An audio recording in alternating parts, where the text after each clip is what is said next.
I think that it starts with people really identifying like, what can I do with my gifts, my creativity, how I think about like what I do naturally, like what can I give? And if they don't have that answer immediately, kind of just like ask for that answer, be open to receiving that answer, and believe me, it will come. But I really think it aligns to like what your mission is and what your objectives are. You're listening to the Black to Business Podcast, an educational podcast providing Black entrepreneurs with the tools and resources to start and grow their businesses. We chat with vetted Black entrepreneurs, thought leaders, and business owners as they provide tips and resources to help take your business to the next level. I'm your host, Monique T. Marshall. Hey there, Monique here. And before we dive into today's episode, I wanted to share a bit of my journey with you. As a first-generation entrepreneur, I know what it's like to start from scratch. I didn't have a lineage of past business owners or a community of mentors to guide me through the process. That's why I created Black to Business and the Black to Business Podcast, to provide resources and support for fellow Black entrepreneurs like you. And guess what? I'm not alone in this mission. Harvard Business School Executive Education shares our commitment to developing leaders making a difference in the world. Their renowned faculty members are skilled educators blending real-world experience with a variety of teaching approaches to create an exceptional learning environment. Visit hbs.me/explore to discover the possibilities that HBS has to offer. Are you ready to take your leadership to the next level? Visit hbs.me/explore today. Hey, and welcome to the Black to Business Podcast. I'm your host, Monique T. Marshall, and today we're diving deep into a topic that's not just about making profits, but making a difference. Building a purpose-driven business. Now let me ask you this. Have you ever felt a burning desire to create something more than just a successful business? To make a real impact, to drive change, and leave a lasting legacy? Well, if that resonates with you, you are in for a treat today. Joining us on the show are Bratton and Sacha Taylor, the dynamic duo behind Leone Solutions Group, an innovative consulting technology firm that's revolutionizing the way we approach societal challenges. Through their platforms like Impolo and CLEONA, Ashley and Sacha are not just entrepreneurs, they're social justice warriors who are on a mission to drive systemic change and uplift underserved communities. LSG isn't just about making money, it's about making a difference. And today, Ashley and Sacha are here to share their journey, their insights, and their passion for building a purpose-driven business that leaves a positive mark on the world. So if you're ready to learn how to align your business with your values, drive impact, and create meaningful change, then buckle up because Ashley and Sacha are about to drop some true gems that will inspire you and empower you like never before. Let's dive in. Ashley and Sacha, welcome to the Black to Business Podcast. Such a treat to have you both here. So welcome to the show. Hi, thank you. Thanks. We're really excited to be on today. Yes, I'm excited to have you all. So, and also to talk about all of the amazing things that you all are doing. And I'm excited about today's topic, which is about driving impact and how to build a purpose-driven business, which you both have done. But before we dive into the topic, I want to get my audience familiar with who you are. If you could briefly just talk about who you are, what is it that you do in your business, and how you got here? Yeah, absolutely. My name is Sacha Taylor, and I am a CEO and technology co-founder in partnership with Ashley Street. We got here through basically a big sum of our life experiences leading us through our meeting at Georgetown and becoming best friends and going off on our own separate careers, which we can share more about, but getting a lot of consulting experience. Then one day, over 3 years ago, talking and realizing that we wanted to create our own business. So we set off on this journey to create Leone Solutions Group, which is a strategic technology and advisory firm. And all of the projects that we focus on are really dedicated to increasing life expectancy and enhancing the quality of life for all, which gives us a really big umbrella to work under. And like you said, has created this purpose-driven, impact-based business that we're now running. I love it. Ashley, anything you want to share? Yeah. So I think, with that, Sasha and I, I think one of the reasons that we came to Georgetown in the first place is that we really grew up with an unobstructed view on how the world was. Our parents didn't hold back from us the inequality and racism. I was raised in North Carolina in a very segregated town. Sasha was raised in California with a very, I'd say, aware and active parentals who didn't lie to us about the racism and injustice that existed. And that brought us together to Georgetown. So when we met at Georgetown, we originally just really connected over social issues. After a couple of weeks of meeting, we were on the National Mall protesting, Darfur. And so we really spent a lot of our early years together identifying ways to give back and identifying ways to lift up our voices. We also, during Georgetown and soon after, faced a lot of challenges. So, for example, we were just blatantly denied hotel accommodations at the Lowe's Madison, D.C. Basically, they said there were no rooms available, and we had to work with that together. We got into a 5-year lawsuit with our landlords because they were not giving us equal treatment of other houses that they had. And so from very early on, I think those two instances of really discrimination and having to fight for our basic rights helped us build up the strength to really want to address inequality on all fronts later on. Wow, such a powerful story. And this isn't even on the, before we dive in, I think what I hear also is you both have that courage, especially around what we're talking about, building a purpose-driven business. You have to have that courage. But for you all, I hear the courage to fight. So where do you all think that came from? Because so many people could say, okay, this is what's happening. I'll find another way. I just won't worry about it. So what do you all feel that came from? Yeah, I think it's just we've had the ability to see privilege, right? We went to Georgetown. We've never had to really worry about where our food was coming from, our water was coming from, our housing was coming from. But we've also immersed ourselves in environments where people didn't have those abilities. We both, during Georgetown, went to other neighborhoods in DC and gave back through teaching and education. I was also a KIPP teacher shortly after graduating from Georgetown in Southeast DC in Anacostia. We've also had international experience. Sasha went to Senegal. I spent 4 months living near the trash dumps of Zambia, helping mothers and children. And so I think that, we have been able to see that we have been given a lot and still face inequality. And we've always tried to put ourselves in uncomfortable positions and unknown positions to really advocate for others that don't get their basic needs met. And I think just those life experiences together have really mobilized us and given us a fire to want to spend our life making it more just, making it more equal, making sure people's basic needs are being met. And just to add to that, one of the guiding principles that we really stand by and follow every day is that solutions are always available. The problems that you see in the world are man-made and can be eradicated, can be changed. And so we just don't have that complacency at all. Even if we can really enjoy our lives and have a lot of fun. We love adventure. We love to play and be creative, right? That's a huge aspect of our personalities, is enjoying the world. And at the exact same time, looking at the world and saying, this could be different. It doesn't have to be this way. And just always feeling that commitment. You all are starting us off on a powerful, very powerful start. So thank you for sharing that. And speaking into the topic, which is about purpose-driven work, I want to talk about understanding what a purpose-driven business is. So you all have built Leone Solutions Group. And as you mentioned, you all focus on increasing life expectancy, making the world a better place. For you, either of you, what can you say it means to build a purpose-driven business? Yeah, so for us, purpose-driven business really comes down to the mission of the organization. We have to make sure that the purpose, and Sasha always laughs at me because any meeting, I'm like, what are the objectives of this meeting or anything we do, right?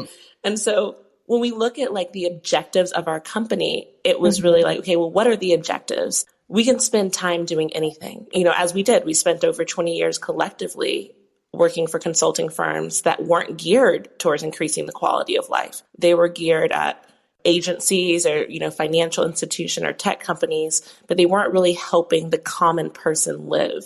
So our objectives and our missions are aligned to make a measurable impact where we can see people having more homes, climate change reducing, people being more safe, and making sure that our objectives are increasing, as we said, the life expectancy and quality of life for all. So I'd really say it aligns with the mission and the objectives of the organization and making sure there's alignment there first.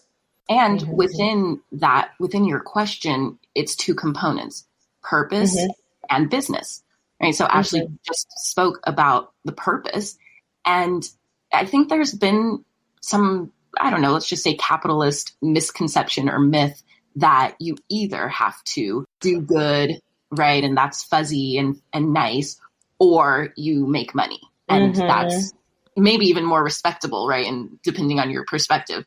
And so we just really reject that as a false dichotomy and know that it is absolutely profitable and it's great to make money. And the solutions that we create, especially when we work with, government clients, local communities, organizations that have the ability to make impact for large groups of constituents, if we can help them achieve their missions and goals, and we make money because they're extremely happy with our services, then that's a purpose-driven business. It has both. And Sasha, I'm so glad that you said that, because a lot of people do think that they feel like if I'm going to do something for the greater good or what it looks like, I might not make any money. So I want to talk about how you all have been able to have this clear purpose, but how it also benefits both your business and society, and how even someone who's listening is trying to figure out, how am I going to have this clear purpose, or how can I make sure that my purpose is clear so that it can benefit both my business and the society at large? Yeah, and I think one of the things about having a clear purpose is that you can attract who you work with. You can attract who your partners, but you're also more aware of who you want to work with. For example, we knew after 2020 that a lot of cities were making racial equity action plans. We were like, okay, this aligns to our mission, it aligns to our objective. We're going to reach out to cities that we know and love to see if we can help with their racial equity action plans. And so our contract with DC was us fulfilling our purpose and reaching out and building that partnership and relationship with them to help them with their racial equity action plans. We didn't wait for a bid. We didn't wait for an RFP. We built the relationship actively with them because we're like, okay, we're looking at their charter, the Racial Equity Office. That organization's charter and office aligns to what we're trying to do. There's a partner. And so I think being very clear with who you want to work with also helps and can help entrepreneurs, align and find projects and clients that are on the same page as them. I love that. Also, so you all spoke about the fact that you all focus on strategy, but also technology. So I want to talk about how you all are driving impact, because the numbers don't lie. So driving impact by leveraging technology and data to make an impactful change. So speak about how your business model works in that terms. So one of the things that we realized is coming from a really deep consulting and strategy background, there is a certain thing that happens when you work on a project, and basically that's almost one-to-one. Now, of course, the results of that project, right, your client or partner might take them and it might have a very, very widespread impact, but we're basically doing service delivery with the person or group who's in front of us. And we love doing that. We love going deep with a client, partner, government, nonprofit organization. That's great. That will never go away.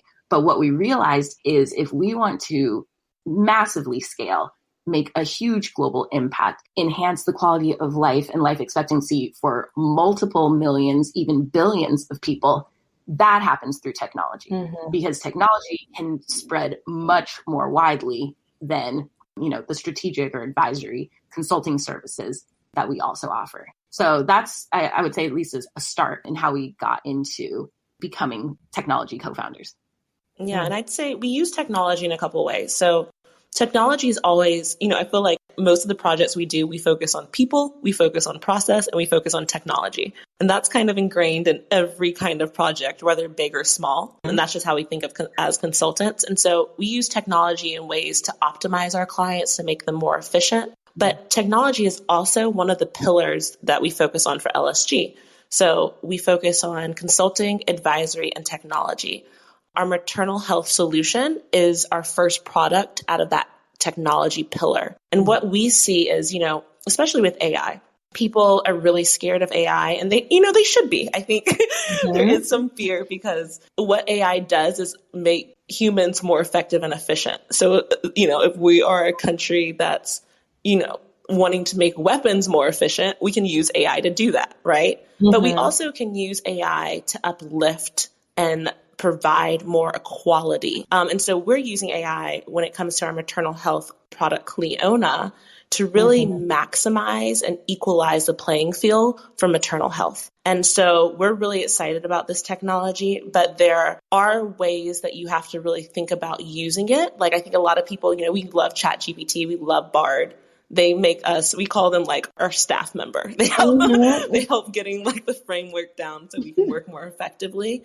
But how can you as a company use AI to make a greater impact on the world? And so that's what we've been thinking about and working on over the last year in our technology pillar of LSG. I love that. Actually, speaking of CLEONA, I really want to talk about what you all are doing as you kind of touched on with it, but I also want to talk about how you all are funding and some of the shifts you made when it came to your decision on how to fund. So tell the people what CLEONA is and kind of how you're funding. I'm looking at Sasha, but she's realized Sasha can't see me. So CLEONA is a platform that's revolutionizing the reproductive landscape by providing birthing people, practitioners, and their support systems with immediate access to knowledge, information, and resources to help them with their reproductive journey. What we've realized, CLEONA came out of a need. It came out of a need when Sasha had just had her baby and she was postpartum and she needed a lot of resources that she couldn't access immediately. She was like, I know that more people are dealing with this. And when we really looked at the stats, over 52% of birthing people die postpartum. It's not even in birth. It's not even in pregnancy. And there is a gap in the resources and knowledge and community that they can easily access at that stage. Similar to Sasha, I felt very unaware of, starting my reproductive journey and figuring out how best to be safe and healthy to start in a year trying to have a child. I felt that I needed more information. And so we started working with talking to birthing people. We started talking to doulas, OBGYNs, ER doctors to better understand the challenges on why maternal health is so bad in the United States, because it's not like that everywhere else. And so we use a very data-driven approach where we looked at different countries that do it well, that have healthy moms, have healthy people out of postpartum. And it was all around the knowledge, resources, and guidance they get every step of the way. Unfortunately, in the United States, we don't have a current system that segments that very desegmented journey and offers it to the birthing people, their support systems and practitioners. So there's a lot of gaps. There's gaps in healthcare access. There's gaps in healthcare quality. And this is really also due to practitioners not getting the knowledge that they need in dealing with mothers and birthing people. So for example, hemorrhaging postpartum looks very different in Asian women than it looks in Black women, right? Doctors aren't trained on that.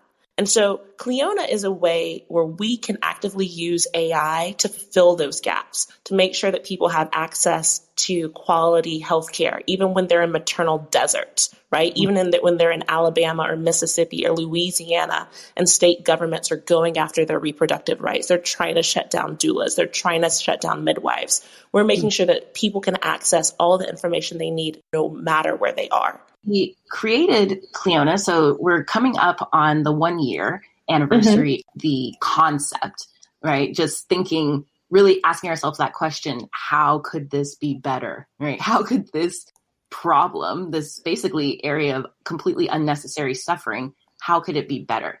That really drove us to think, okay, well, there's new AI technologies coming out. Let's do something that's for us, by us.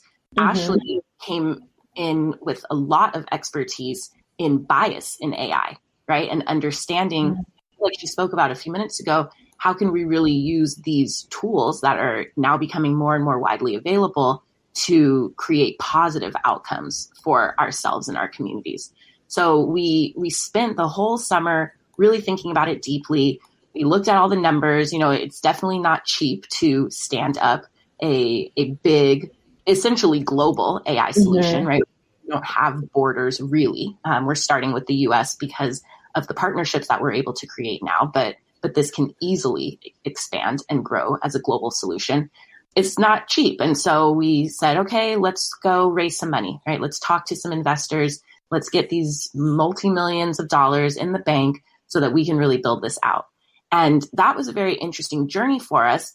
We quickly pivoted to bootstrapping our first MVP and now the beta version of CLEONA, which will be launching in April of 2024. We decided to basically be our own investors from the profits that we've made over on the LSG side, right? Just to be super clear, these are completely different corporations with different structures and all of that.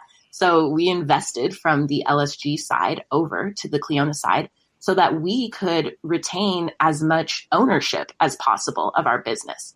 When you get funding too early on from outside groups, then they become big influences in what you're up to. And so we've been very fortunate to have some great advisors.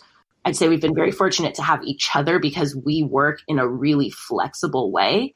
As new information presents itself, we can quickly pivot and update our strategy and keep moving forward without, it feeling like a big deal. And so we've been fortunate just day to day, week to week, getting closer and closer to the solution, building more and more partnerships in the reproductive space. Like Ashley spoke about, it's so incredibly fragmented in this country, and it doesn't have to be. So yeah, I'd say it's just been really exciting, kind of deciding to bet on ourselves in this way, get the support that we need from our advisors and our team. We have a global team of developers now working on CLEONA. We'll be going into user testing in just a few weeks. And then into this beta launch. So it's all super exciting and has made us so smart in what we're working on and talking about, just a really, really deep dive. And like Ashley talked about, CLEONA being our first product of our LSG technology pillar. So there's so much more to come. We completely can see clearly how this technology and our way of asking questions and designing solutions can be applied to inequality that people are experiencing in other areas like housing or getting access to other types of resources. We just happened to start with maternal health because, like she said, I had just had a baby and she's going to have one soon. And let's focus on this first and then we'll move on to whatever's next. Yeah. And I want to add that I think also through our talking to funders journey, we realized how much our product could be impacted by our funders. And what we've seen is that some startups come out and they pivot, right? And their pivot may be because they couldn't get any money focusing on the people. CLEONA puts the power in the people's hand to self-advocate, to be able to have their knowledge, their guidance, which historically has been very kept away from all types of populations.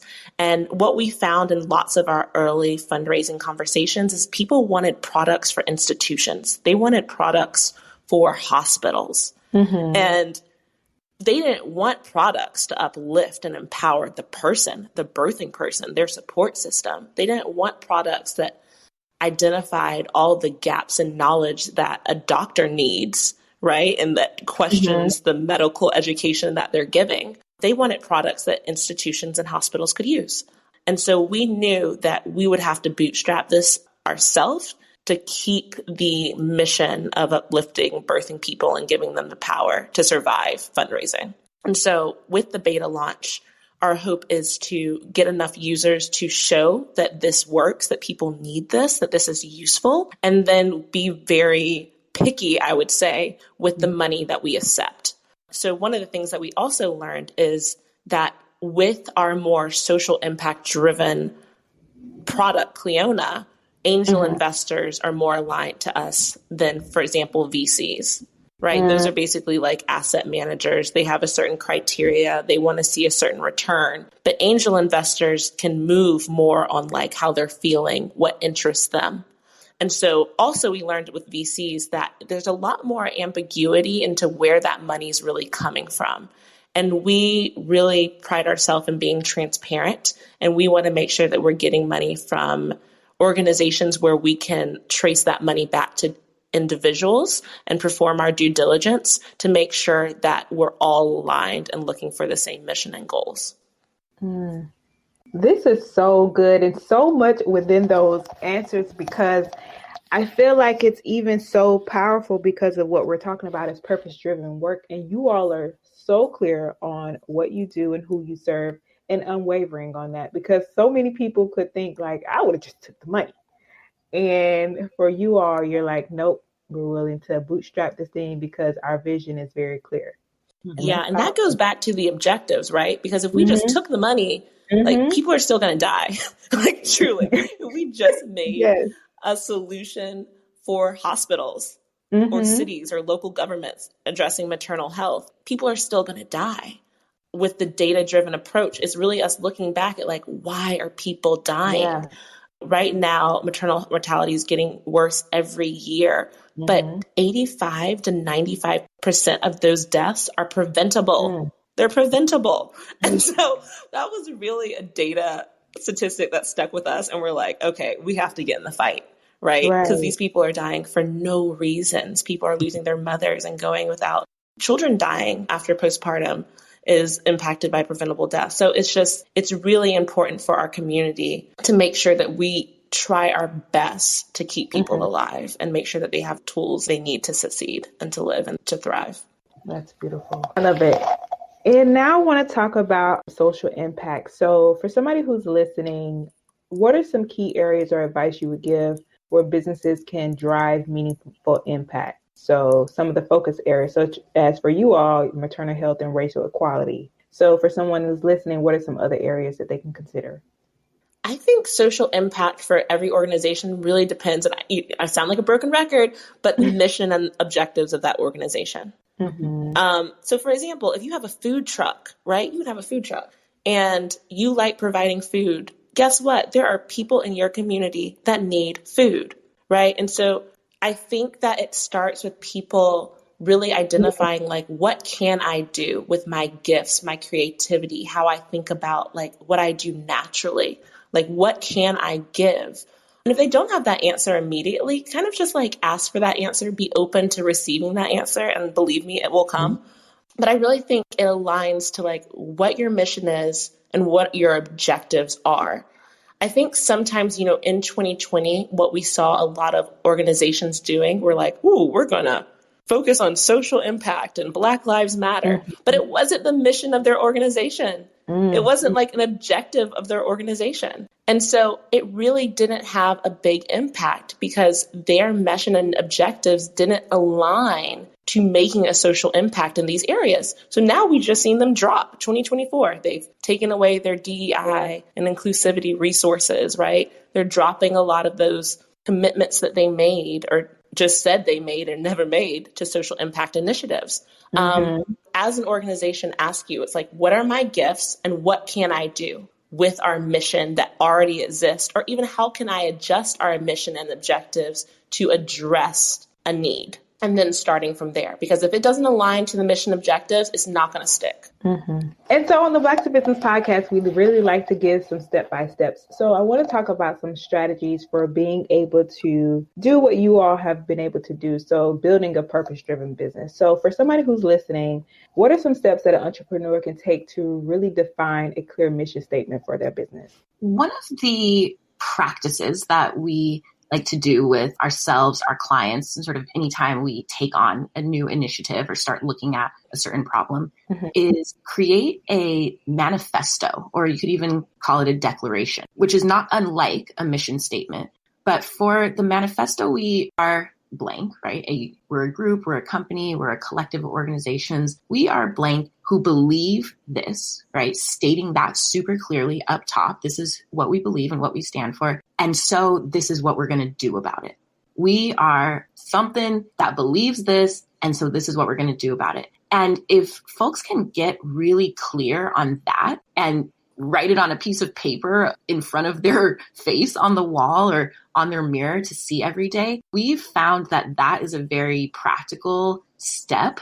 Also, just really thinking about any of those daily rituals, right? So I said, looking at this manifesto and reading it every day, but any of the types of things that you can do as a entrepreneur, business owner, team member of a purpose-driven organization, or even one that's not explicitly a purpose-driven organization, but you want to be purpose-driven within it, is to think about these daily rituals that you can do to really get your own foundation steady, to know your why and where you're coming from and what you stand for, and then be able to, on a daily basis, decide to put your time and energy towards things that are going to get you closer to that objective. So really on a daily basis, kind of getting into your zone of genius, deciding what am I going to prioritize and focus on? What am I going to let go of and not focus on? How can I feel confident in that? And then how can I go forward? And then how can I use the tools that are available to be as effective and efficient as possible once I've made those decisions and designed that for myself? That's so good. That is really step by step. Thank you so much, Sasha. I love that. So what you all have exemplified in this conversation is the fact that you all use your mission and vision to really guide your decision making. So for example, for someone who's listening, how can they start to use that mission statement that you've been able to help them craft with that decision making and operations within their company? Yeah. And so we are, have a lot of project plan experience. And I think sometimes you can overly plan. Like the other day we looked at a project plan and we're like, okay, this is kind of like not moving with us. It's not as dynamic as we need it to be. And so a lot of times when we work with organizations, we try to really simplify it. So as we said, where's the manifesto? But like, what's the ideal state? When you look at like where you want to be, where are you? What are the activities that you're doing? What does the outcomes look like? And then backwards planning from there. And so I would say with an organization, take the time and identify categories of your business, whether it's like operations, fundraising, budget, programming, and say to yourself, what does that ideal state look like? And then work every week, work every day, a couple, it can even be like 15 minutes in some of those areas towards that goal, and you will get there. And I think one of the things with Sasha and I that we always say, it's like, so, we have these big plans for the week, and we may not hit all the big plans for that week based on what comes up, but we're always making progress in the impactful pillars of our companies. Every week we're getting closer to our goal and our vision, but it takes identifying what that end vision looks like to be able to even track and monitor your success in getting there. And so I'd really tell them to look at like 5 important areas of your business and visualize and write it down what that ideal state looks like. Love that.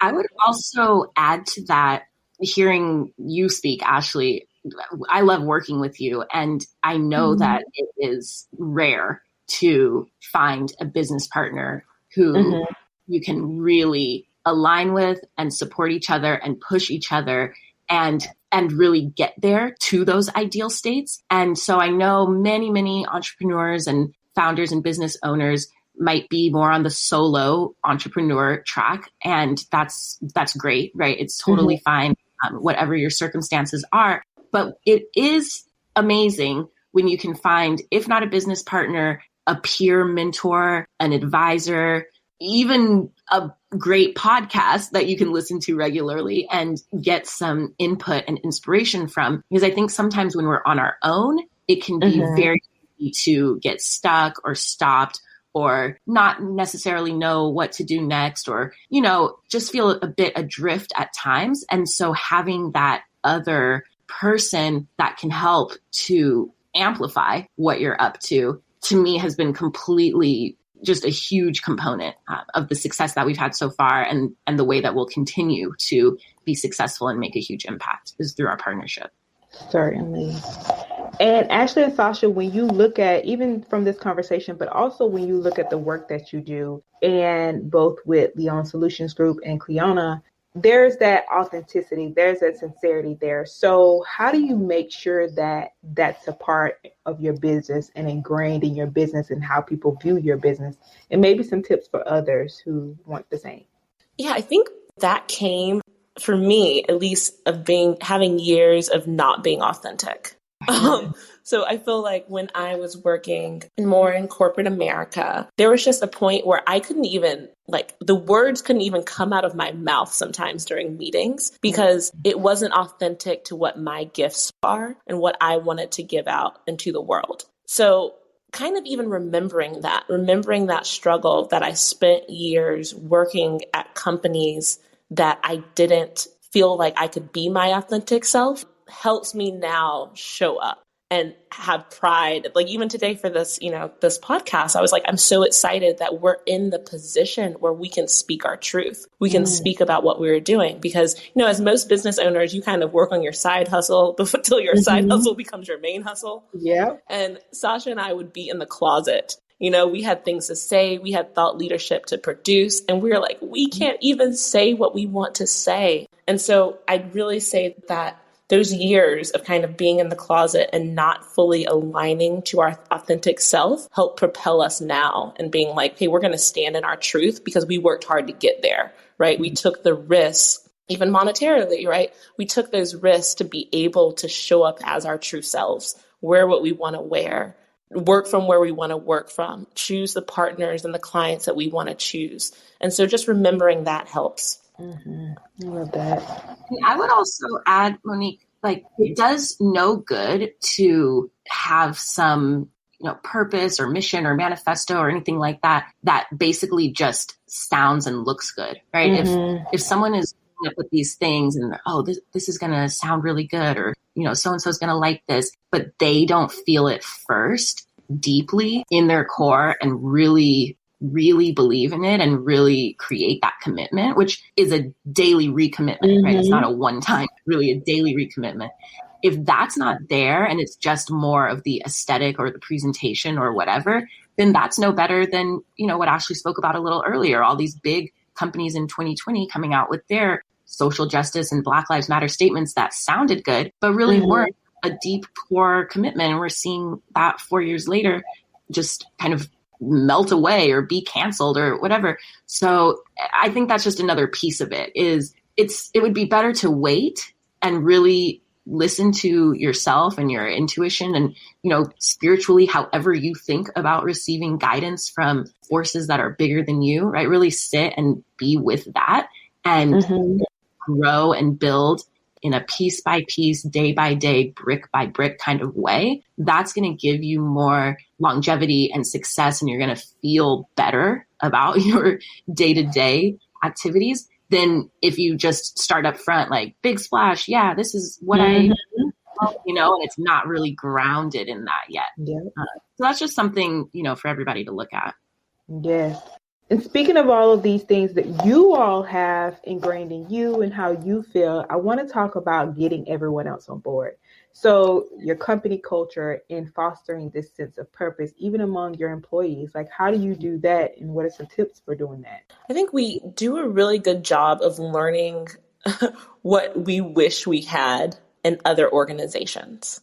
And so we try to, and Sasha does a great job with this, like just standardizing our process of onboarding. And I think she's like our culture chair, making sure that we celebrate birthdays, accomplishments, even when people are having a hard day, because life is hard, right? Yeah.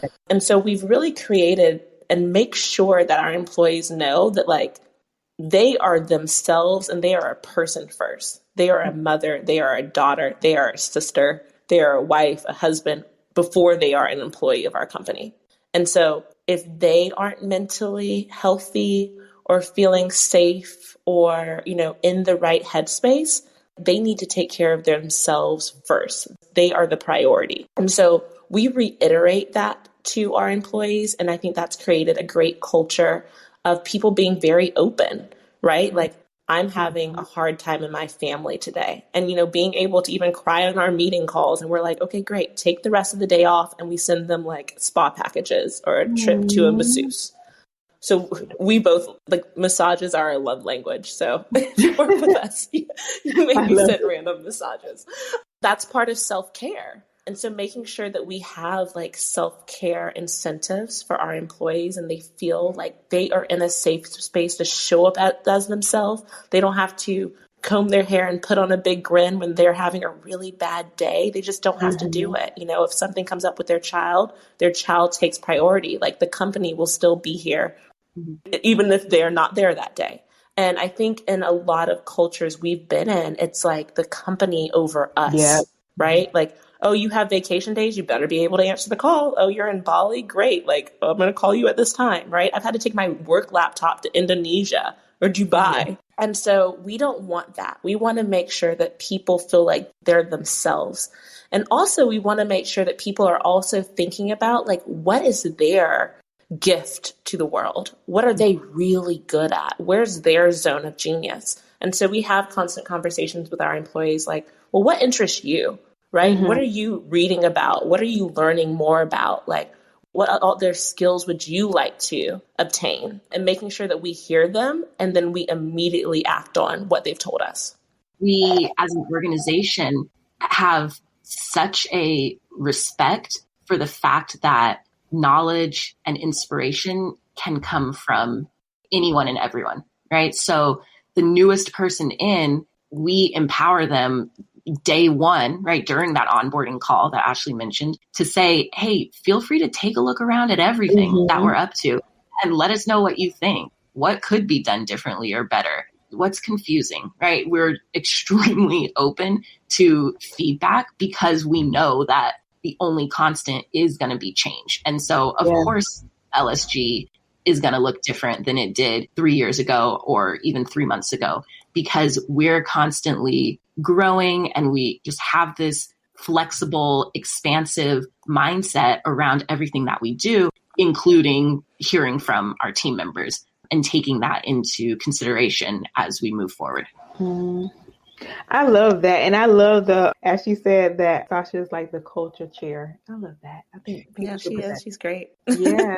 She's like, how's the room? Is everyone happy? She's also a yoga teacher, and she has yoga retreats in Mexico, which she just came back from last week. So I think it's just like, it's one of her gifts, right? It's one of her gifts for really people to touch into themselves and, find their potential. I love that.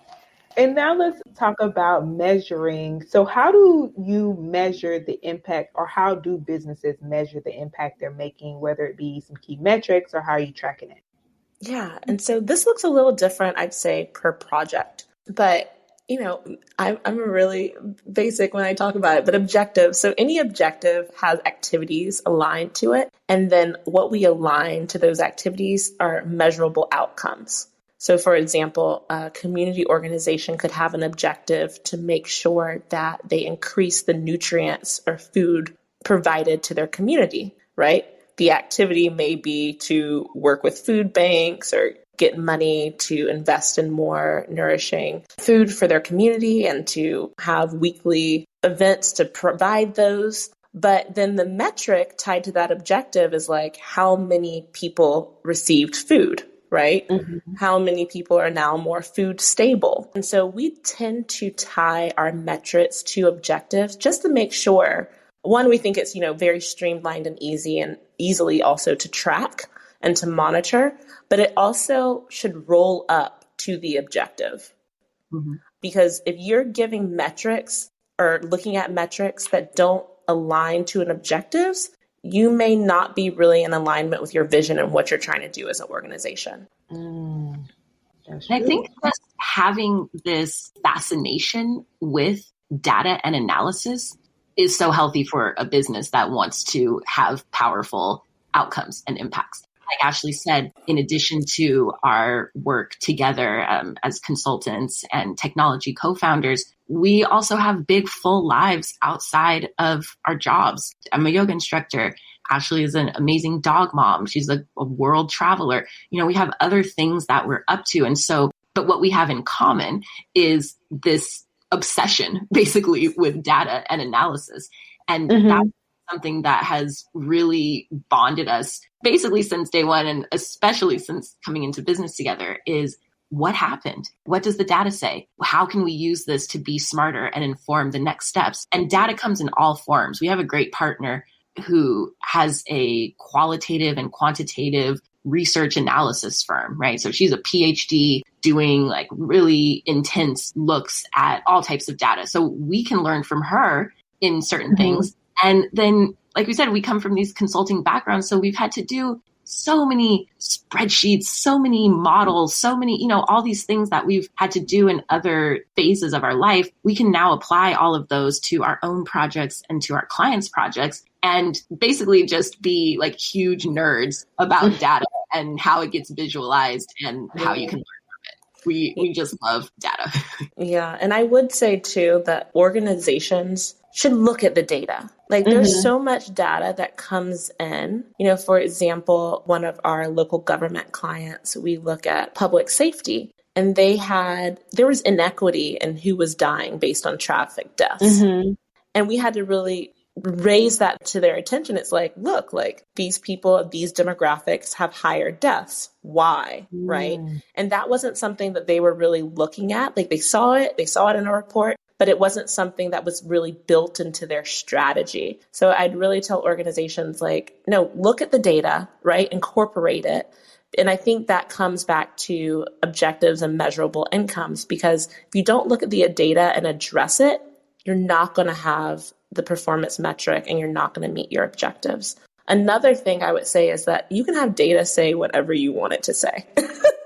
Like, let's just be real. Like the way you phrase a question, the way you even host certain events, like you can have data say whatever you want it to say. So if you really want to have unbiased data, put that into your data collection strategy.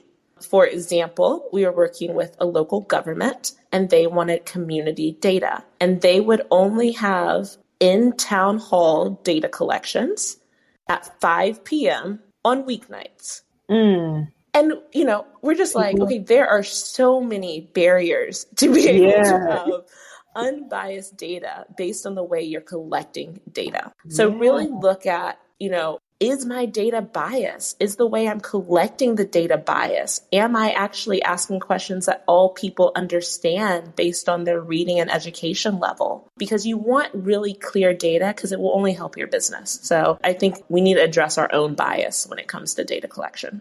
Certainly.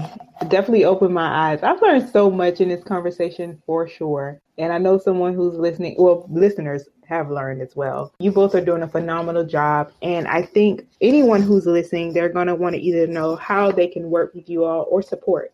So if you could just talk about some of the ways that you all can work with business owners, or even some of the ways that they can support you. Yeah, absolutely. We would love to connect with Black to Business podcast listeners. You can set up a time to talk with us. We can share information about how to book a discovery call. You can find LSG and CLEONA on Facebook, Instagram, LinkedIn. So happy to connect in all of those ways and just continue to grow our community. Because like we said, we're always learning from and are inspired by other folks too. So if a project opportunity results, great. If a connection results, great. We're very open to always expanding who we know and how we can all support each other. Yeah. And I think also just to piggyback on that, we love partnering with companies to go after projects. So if you are an entrepreneur and you are in consulting or just whatever space you are in and you need any resources to assist you, like we'll be happy to talk about that in partnering. I think, really solving societal ills and improving life expectancy and the quality of life takes everyone, and it takes a very team approach. And so we are willing to roll up our sleeves and help however we can. Love it. And any other initiatives that people can be on the lookout for, or some of the things that you all are currently working on? One thing that is not very public, but it's extremely near and dear to our hearts within the larger LSG empire. Like we spoke about our pillars being strategy, technology, and advocacy. On the advocacy, we have the Leone Policy Group. So just to kind of close the loop, right, we can do one-on-one consulting and create solutions. We can look into technology and see how to really scale those things to make the biggest impact for as many people as possible. When it comes to advocacy, at a certain point, some of these laws need to be changed, right? There's things that no amount of consulting or technology are necessarily going to be able to address. And so just having these different flexible organizations, right? Leone Policy Group is a 501c4. That means we can take money in different kinds of ways. That means we can go into basically the lobbying and advocacy space in different kinds of ways. So that's something that I would say informally we've been doing all along. And now to be really building that out in a more structured way is really exciting. Love that. And for either of you, for both of you, if you could share, what advice would you give to someone in their first year of business? I would say in your first year of business, be true to yourself, but be flexible and be dynamic. Your first year of business, you're going to learn a lot. And so be very, strong in your commitment and your vision, because only you have your vision, right? But also be dynamic to pivot a bit. I think, how Sacha and I saw our first year going may have been a bit different than how it actually went, right? Just with what we wanted to accomplish, but we were still working full-time jobs, in the closet. And so at this point, I think just be kind, but be, dynamic. I also say have partnerships. Like partnerships make the dream work. Don't be afraid to get other resources to help you. One of the platforms that I love is Upwork. I love Upwork. If we needed the website done, if we needed a logo, if we needed something formatted, a press release, an animation video, we would just go to Upwork, even to help with taxes. And so I think that sometimes as a business owner, things come up that you don't even know about. And so as they come up, be okay to delegate those to other people and understand what the price is really that you're paying for, or that you can afford to pay for that service, and just stick to it. I think one of the great things about Upwork is that you can use United States-based resources, or you can use international resources. And international resources are a lot cheaper than United States-based resources. So, just do what you can. Make sure that you get help when you need it. Yeah, and I think that's great advice. The only thing I would just add or highlight is just remember that you absolutely have to take care of yourself. You have to take care of your body. You have to drink water. You have to get fresh air. You have to maintain your personal relationships. You have to have some fun. It can be this hustle and sort of really like, I want to make this business work, so I'm going to give it my all. And yes, there's that. And you are still at the core. And so neglecting yourself is not going to serve your business or your goals or anything like that. And of course, it's a balance, right? There's some days when Ashley and I are like, this application is due. We're up on Zoom. Hey, we didn't go do that sunshine walk today. That's fine, right? That happens. There's a time and a place for that. But knowing that that can't be every day, it's absolutely not sustainable. Wouldn't recommend it to anybody. And so just keeping that in mind, that your first responsibility is to really take care of and maintain yourself, and that everything else is going to flow from there. Such solid advice. And my final question is, what does it mean to you to be Black in business? I love being Black in business. Nothing else I'd rather be. I think it's awesome. And I think that we are part of such a legacy. So Ashley just in that I recently concluded a spiritual retreat, and I teach internationally. And one of the things that we do is honor our ancestors through the rituals, and know that being Black in business today is built on such an amazing foundation of resilience and creativity and self-care, right? And all of those things that our ancestors did to make this moment right now possible. So I'm always grateful for that. Yeah. Yeah, I think being Black in business is kind of like a double consciousness, right? You understand like a couple cultures and a couple worlds and have to jump between them. I also think it gives you the ability and the knowledge and the power to look more critically at why certain systems and processes and technologies are the way that they are, and see and be able to criticize a little bit more. The ability to question a little bit more, the ability to like really go harder for what you want a little bit more. Because, we have been given a gift that generations before us didn't have the opportunity to do this, right? They didn't have the opportunity to, Black women are the biggest entrepreneurs now, but a few centuries ago, we did not have that ability. And so we are in a constant state of gratitude for how far our ancestors have helped make us come, and just kind of the responsibility to go further and push further. And so I think, sometimes people get really heavy and weighted down by the history of America, but we are really trying to use that to uplift us and propel us forward at this point. So I think being Black in business is just powerful. And so tap into the lineage and the power that your ancestors have already brought you far, and, ask for their help to push you even further. Such a powerful message. Ashley and Sasha, this again has been amazing, and I've learned so much during this conversation for sure, and so grateful for the work that you all are doing. And I want to thank you again for being on the Black to Business podcast. Thank you so much. Thank you. Thank you for having us. Great to meet you. As we come to the end of such an inspiring episode, I want to extend a heartfelt gratitude to Sasha and Ashley for sharing their invaluable insights and expertise on building purpose-driven businesses. Their passion for driving impact and creating positive change serves as a powerful reminder of the transformation potential of entrepreneurship. I truly love it. We hope that you found today's discussion enlightening and empowering. And I want you to remember that no matter where you are on your entrepreneurial journey, you have the ability to make a difference in the world. By aligning your business with your values and committing to driving impact, you can create a legacy that extends far beyond financial success. Thank you so much for joining us today, and I can't wait to see you back here next week. But in the meantime, to learn more about Ashley and Sasha and Leone Solutions Group, please visit www.blacktobusiness.com/191. Your support means the world to us, so don't forget to subscribe, leave a review, and share this episode with a fellow entrepreneur who could use a dose of inspiration.